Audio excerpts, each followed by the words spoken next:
नमस्कार, एक बार फिर से स्वागत है आप सबका द मिथकरी ब्लॉग्स पर। आज का टॉपिक है व्यू नाउ। ये जो वीडियो है व्यू नाउ के उन सभी एसेट्स ऑनर के लिए फ़ायदेमंद होने वाली है जिनका पैसा अटका हुआ है और जिनको अपने पैसे की उम्मीद जो है अभी ना बराबर हो चुकी है। आपको काफ़ी सारे यूट्यूब चैनल पर व्यू नाउ के बारे में अपडेट्स देखने को मिल रही हैं। कोई भी अपने काम कोई भी आपके काम की बात नहीं बता रहा। हर कोई बता रहा है कि व्यू नाउ पर ये हो गया है, व्यू नाउ का अगला अपडेट ये है और ईडी ये कर रही है, सुप्रीम कोर्ट ये कर रहा है। लेकिन इन सभी फैक्ट्स के बीच आपका पैसा कहाँ है? आपका पैसा कौन देगा? ईडी देगी या फिर व्यू नाउ देगा, या फिर ये पैसा किसी और माध्यम से निकल सकता है? ऐसा आपको कोई नहीं बता रहा है। और सभी जो बाकी यूट्यूब चैनल हैं अपने सिर्फ व्यूज़ और अर्निंग के चक्कर में, अपने सब्सक्राइबर बढ़ाने के चक्कर में लगे हुए हैं। हालांकि मैंने भी व्यू नाउ के बारे में आपको 2-4 अपडेट दी थी, लेकिन मेरा एक अपना चैनल है, उसके ऊपर मेरा टॉपिक कुछ और है। लेकिन मैं एक एसेट ऑनर हूं, तो इसलिए मुझे लगा कि जो मैंने ये रास्ता अपनाया है और ये रास्ता मैं आपको भी बताऊं। करीब 7-8 महीने हो चुके हैं व्यू नाउ के बारे में ना कोई अपडेट है, ना कोई पॉजिटिव अपडेट है, ना कोई नेगेटिव अपडेट। हालांकि नेगेटिव अपडेट ही है, पॉजिटिव अपडेट कोई नहीं है। हर कोई अपने अपने तरीके से सिर्फ अपने व्यूज़ और सब्सक्राइबर बढ़ाने के चक्कर में आपको उन्हीं खबरों को तोड़ मरोड़ कर बता रहा है जिन खबरों को आप पहले से जानते हैं। और इस वीडियो में मैं आपको एक तरीका बताऊंगा जिससे आप अपना जो पैसा है रिकवर करने की एक कोशिश कर सकते हैं, क्योंकि एक पहल है। मैं भी खुद नहीं जानता कि ये तरीका कामयाब है नहीं है, लेकिन मैं ये तरीका अपना चुका हूँ और ये मेरा जो तरीका है मैं अप्लाई कर चुका हूँ। और ये जो मेरा रिक्वेस्ट है ऑलरेडी कंज्यूमर में जा चुका है।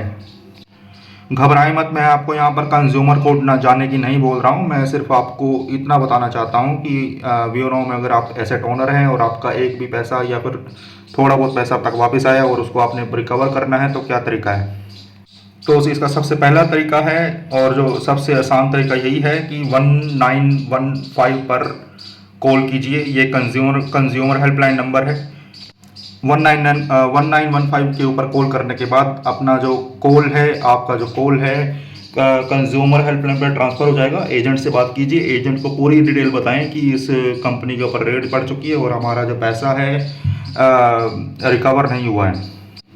इसके एवज में जो कंज्यूमर हेल्पलाइन जो है उससे वो आपसे कुछ डिटेल पूछेगा।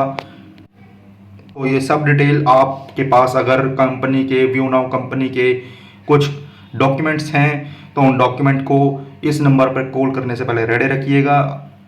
और आपकी ये सारी डिटेल नोट करने के बाद कंज्यूमर अपना काम शुरू कर देगा, कंज्यूमर कोर्ट जो अपना काम शुरू कर देगा।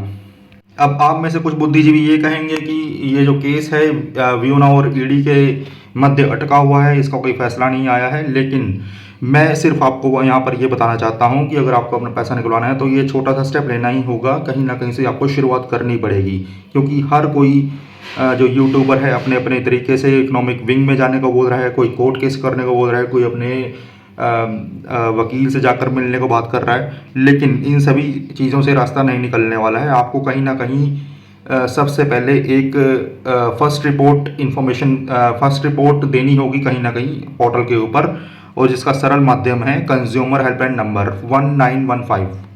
तो अगर आपके पास व्यू नाउ कंपनी के डॉक्यूमेंट्स हैं तो इन्हें तैयार रखिए और 1915 के ऊपर कॉल करने के बाद अपना पूरा डिटेल, अपना पूरा ब्यौरा जो है, अपनी शिकायत है, वो कंज्यूमर हेल्पलाइन नंबर पर बता सकते हैं। मैं आपको अपने द्वारा की गई कंप्लेन का भी एक स्क्रीनशॉट यहाँ पर शेयर कर रहा हूँ, आप खुद देख सकते हैं। अगर कंज्यूमर को ये केस नहीं लेना होता तो वो मुझे डायरेक्ट मना कर सकता था, कि बोलता कि ये केस ऑलरेडी ईडी और कोर्ट या फिर व्यू नाउ के अंडर है, तो फिर मैं ये कंप्लेन नहीं लूँगा। तो उन्होंने फिर भी ये कंप्लेन ली और मुझसे पूरी स्टोरी सुनी इसकी कि मेरे साथ क्या क्या हुआ है। और मैंने उनको बताया कि कंपनी के ऊपर रेड डल चुकी है, ईडी के अंडर ये केस जा चुका है। ईडी ने हालांकि कुछ प्रूव नहीं किया है, लेकिन जो व्यू नाउ है यहाँ पर बैकफुट पर है। मैंने ये सब बात कंज्यूमर हेल्पलाइन नंबर पर बताई। उन्होंने पूरी स्टोरी सुनने के बाद मेरा ये जो शिकायत है अपने पोर्टल पर दर्ज कर लिया है और ये आश्वासन दिलाया है कि या तो इसको व्यू नाउ देगी, अगर व्यू नाउ के ऊपर सब कुछ सिद्ध हो जाता है तो कंज्यूमर अपने तरीके से ईडी पर थोड़ा सा दबाव डालेगा कि इन एसेट ओनर के पैसे वापस दिए जाएं। लेकिन उन सब से पहले आपको कंज्यूमर हेल्पलाइन पर अपना जो केस है रजिस्टर करना पड़ेगा, अपना जो कंप्लेन है रजिस्टर करना पड़ेगा, ताकि कंज्यूमर हेल्पलाइन पर भी इसका कोई आप प्रूफ दे सकें।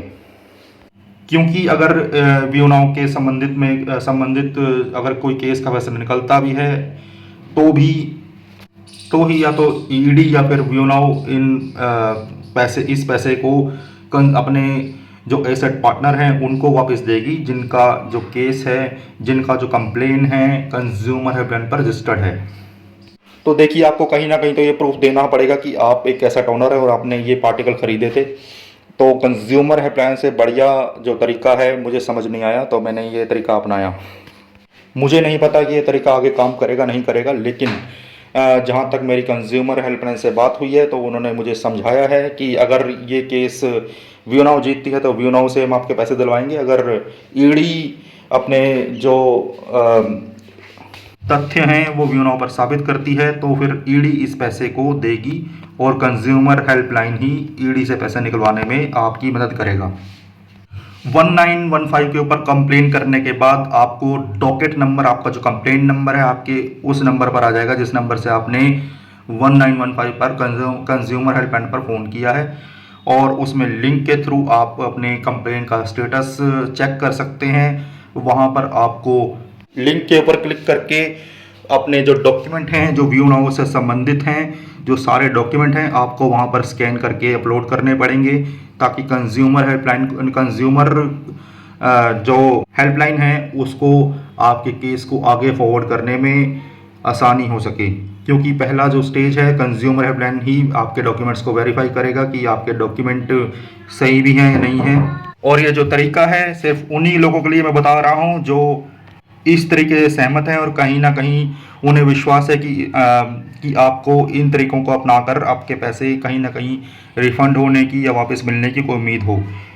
और ये वीडियो उन लोगों के लिए कतई नहीं है जो अब भी वीओनाव के ऊपर विश्वास करते हैं या फिर ईडी के ऊपर विश्वास करते हैं कि ईडी इस पैसे को वापस देगा, क्योंकि ईडी भी उसी पैसे को वापस देगा अगर कहीं ना कहीं आपने अपनी कंप्लेन को रजिस्टर किया हो।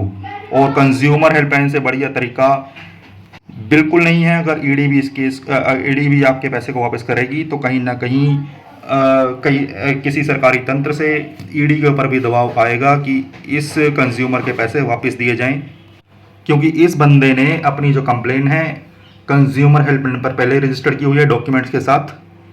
अगर आप सहमत हैं तो मेरे बताए इस तरीके को अप्लाई कीजिए और उम्मीद मत हारिए, क्योंकि आपका जो पैसा है जो वीओनाव में आपने लगाया था वो आपकी मेहनत का पैसा है। आपको उस पैसे को निकलवाने के लिए कहीं ना कहीं तो हाथ पैर लगाने पड़ेंगे और तभी कुछ हो पाएगा। अगर जानकारी पसंद आई है तो तुरंत 1915 पर अपना जो कंप्लेन है रजिस्टर कीजिए और पहल कीजिए अपना जो पैसा है वीओनाव से निकलवाने में। Thank you, bye bye.